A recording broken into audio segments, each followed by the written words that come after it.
מרובות. כן, אז זה בעצם אנחנו נחזור אליו אולי בפאנל הבא, אז אני קורא בבקשה למר יוסי אבו כדי לנהל את הפאנל הבא. מנכ"ל דלי קידוחים.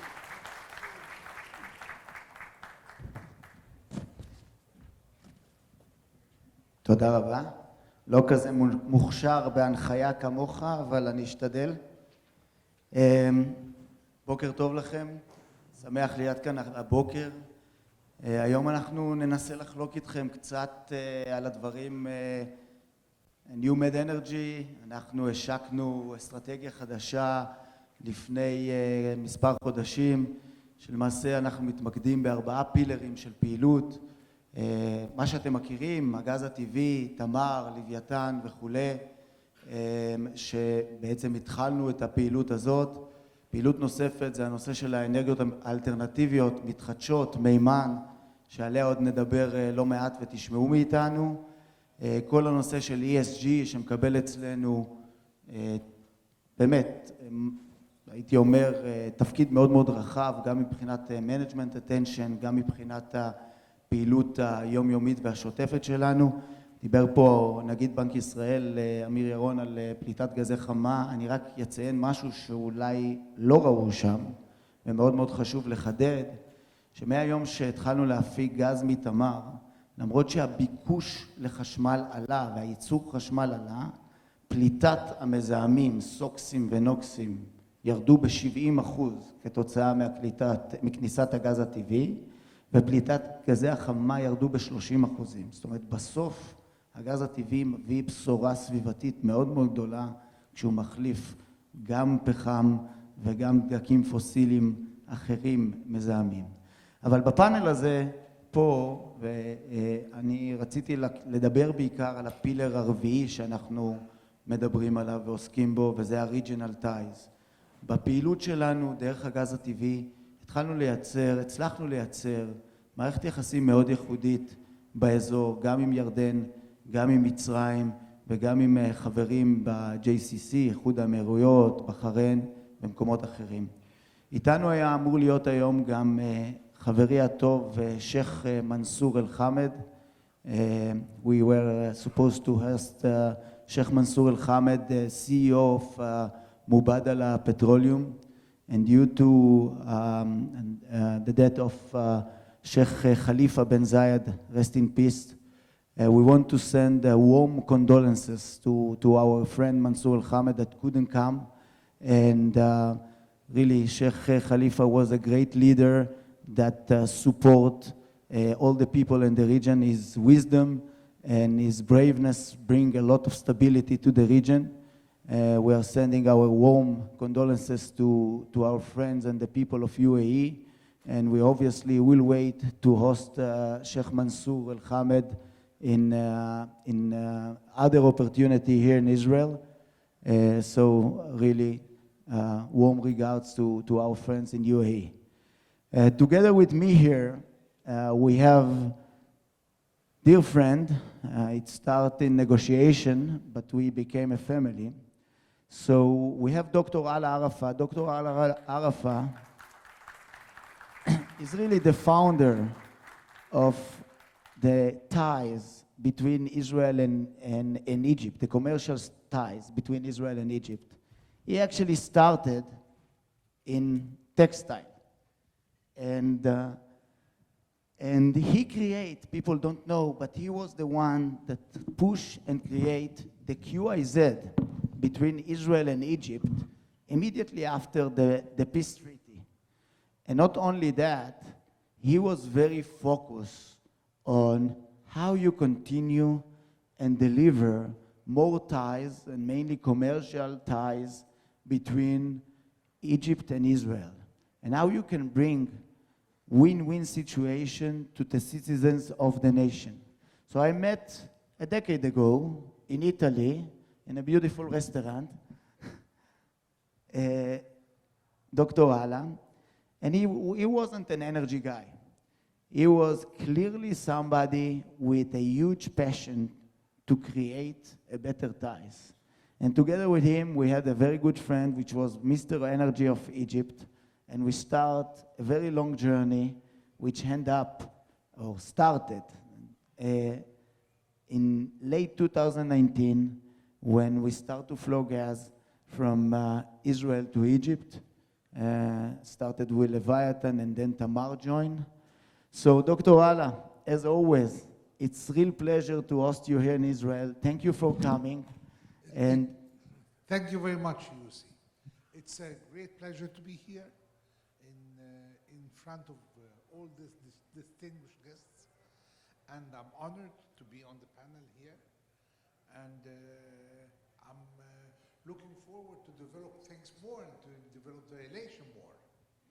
Perfect. You're still young, so we have time to do it.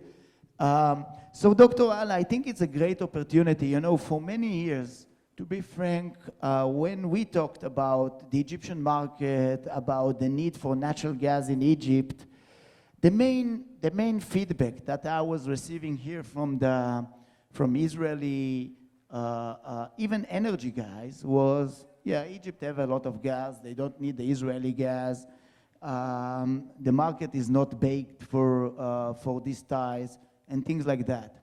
So maybe, with your permission, Doctor, maybe you can take us a little bit through what's going on in the Egyptian market and how you see, you know, the current status of the market.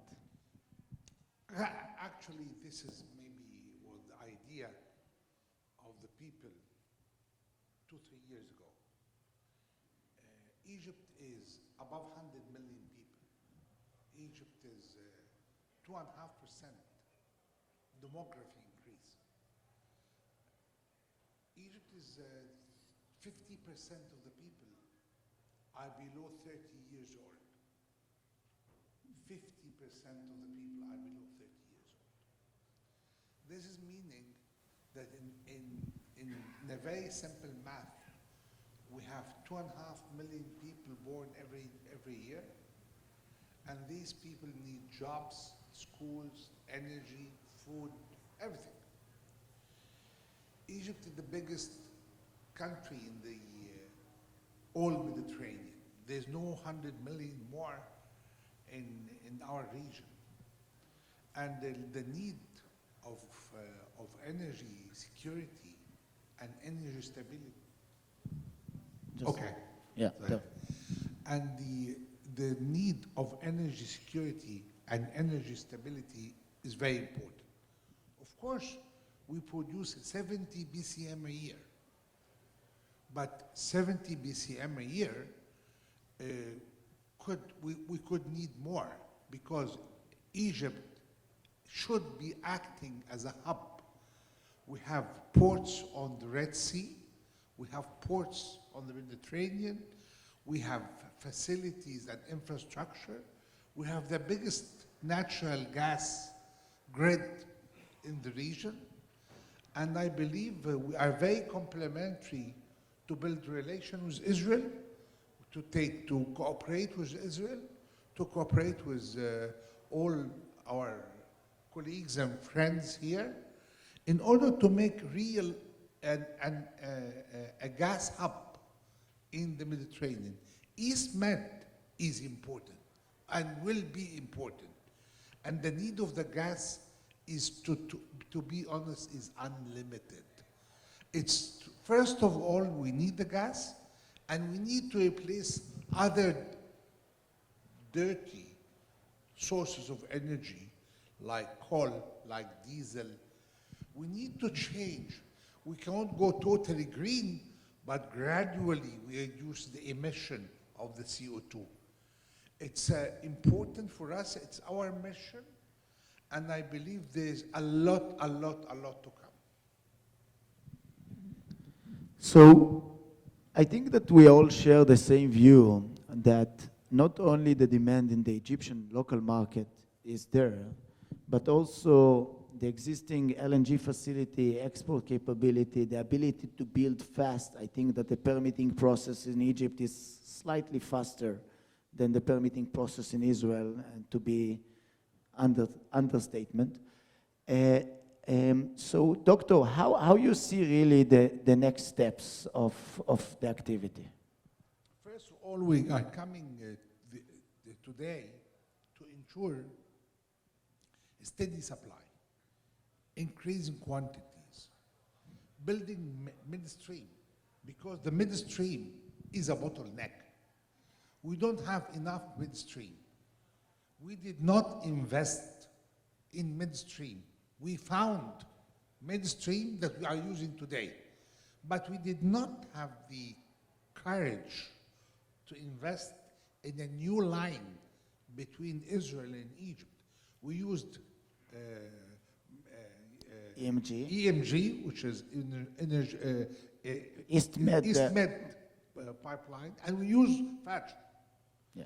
But we did not build a new one. And for sure, we need a midstream. Without a midstream, this business can't grow. We need to invest in the upstream. We need to invest in the midstream. We need to be a player, a full-fledged player from all point of view to support to support Europe, because Europe today clearly would like to replace some of the Russian gas, and we cannot totally replace the Russian gas, because the Russian gas is really huge. But we could be a help in order to help Europe, in order to reduce the dependency on the Russian gas. So let me translate you a little bit on the routes. Currently, we are flowing, EMG is a pipeline going from Ashkelon to El Arish. This is really the pipeline that have been built in the past in order to import gas from Egypt to Israel. We basically use the same pipeline in order to export gas. This pipeline right now working in a capacity of roughly 5 BCM a year.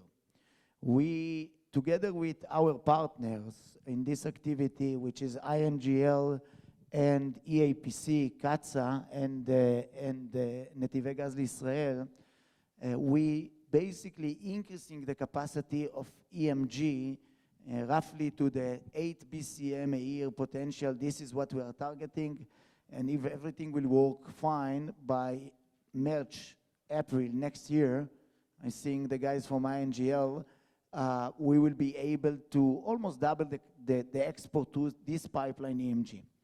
What Doctor said, right now we are delivering gas to Egypt as well through Fajr. Fajr, it's the pipeline going from Jordan to Egypt. So actually Israeli gas coming to Jordan, serving the Jordanian market, and we are talking about a large amount of quantities staying in Jordan, and through Jordan, we are exporting to Egypt.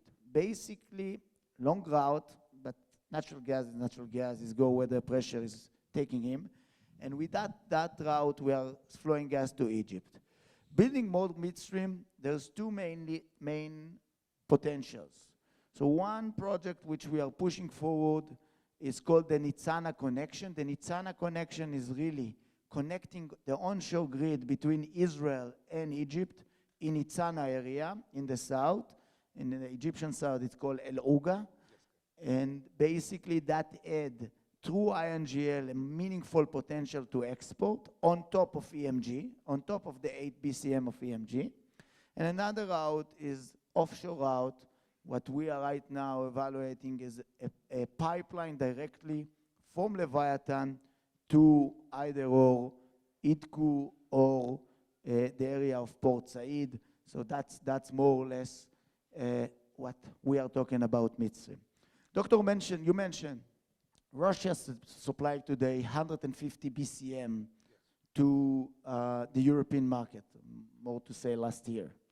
150 BCM, it's a lot to replace, right? We need to be humble. But we are definitely seeing ourselves, and definitely with the European, the capability to take some part of the effort to support Europe with more gas from the region. Tell me, in your view, what is more, let's say, or the best optimized way to continue an export and increase the capacity of exporting gas from the region to the European Union? I believe we have more scientific. We need to produce more. We have to invest in upstream more. We have to improve our midstream. And we have also to increase our liquefaction capacity. Because today, we produce, as I said, 70 BCM. What we're taking from Israel is 10% of the need of the Egyptian market. And it's relatively is not, it's important. Every molecule is important, but it's not big enough. We wish to take this 700 to 1,500 in order really to have a substantial amount of gas in the grid. You know, when you mix the gas together, there's no Israeli molecule and Egyptian molecule. It's all mixed together. And part of this mix, we export to Europe as LNG. We have 3 trains of LNG. One is Damietta and 2 in Etco. And you know, and more to come, because Egypt is also connected to Libya as a neighbor country, which is very rich in oil and gas, and could be also a source of gas. And I believe that cooperation between Egypt and Israel are the most fundamental cooperation. It's not only in our field, but the Egyptian-Israeli cooperation is the core of the regional cooperation. The regional cooperation for us should be the ultimate goal, not only for the people here, but for the coming generation. Regional cooperation with Dubai, with Emirates, and all our friends is really doing something very, very positive for the future of the region. Yeah.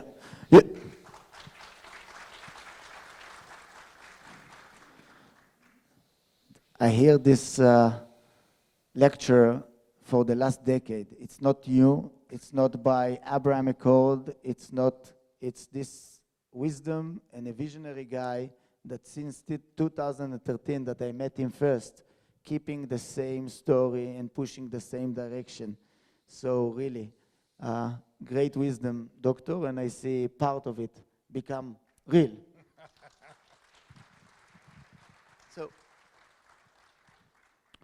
So as you stated, we are looking a lot on the LNG market and definitely what's going on right now between Russia and Ukraine, but even before, boom the LNG market, prices in the LNG market today, you know, if you look between Asia to Europe, is around $30 per MMBTU.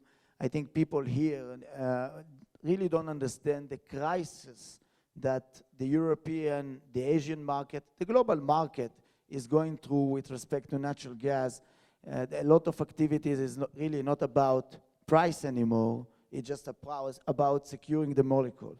We are very active in the LNG, trying to secure our ability to access within Israeli gas to the global market, whether through using an optimization of current infrastructure in Egypt, Itku and Damietta, but as well pushing for the ability to build here floating LNG, basically a facility that will allow us to export from Israel directly to the global market.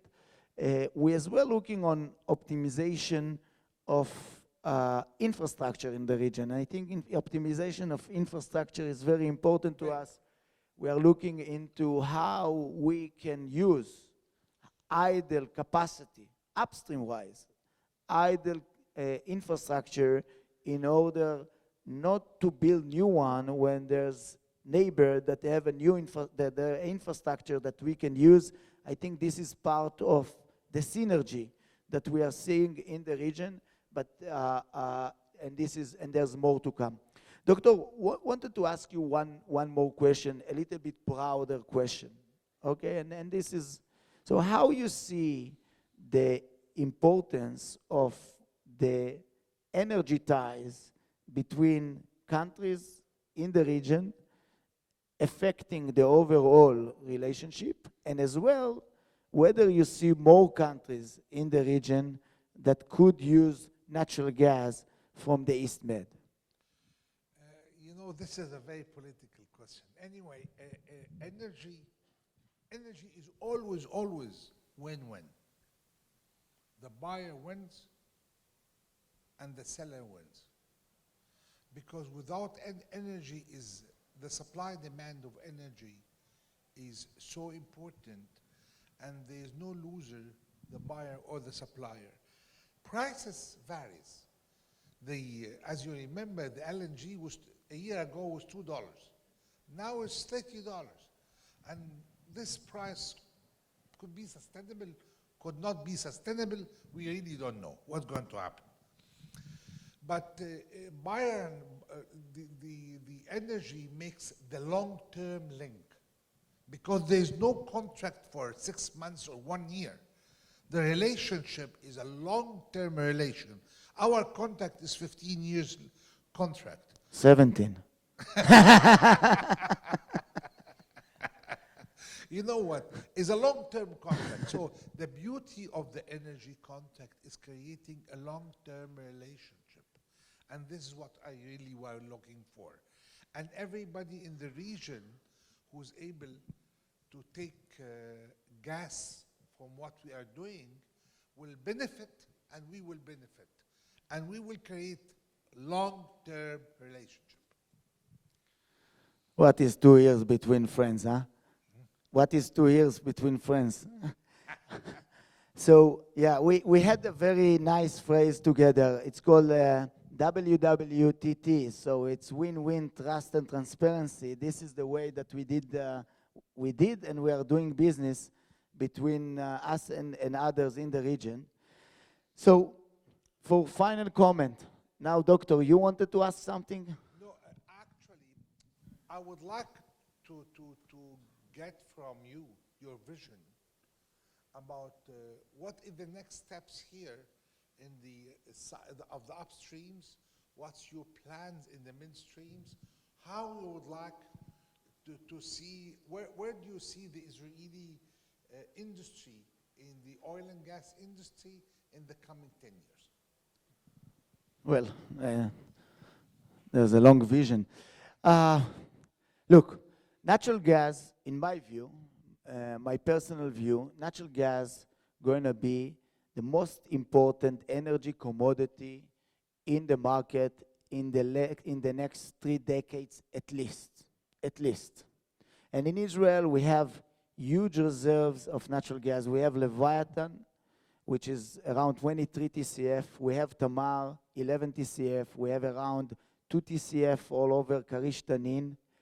We have more potential for discoveries in the region, and Lior and the minister touch it. I'm sure that will more to come, and the more the merrier. What I think that will happen is not only we will see second phases of Leviathan, of Tamar.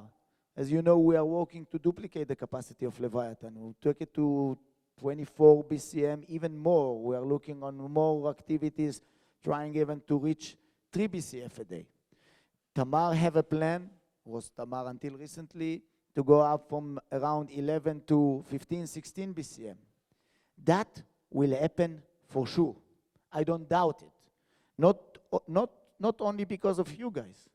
The Israeli market, guys, the Israeli market, let's face it, if we will not develop second phases of those activities, in 5 years we don't have enough capacity to the Israeli market on a daily basis.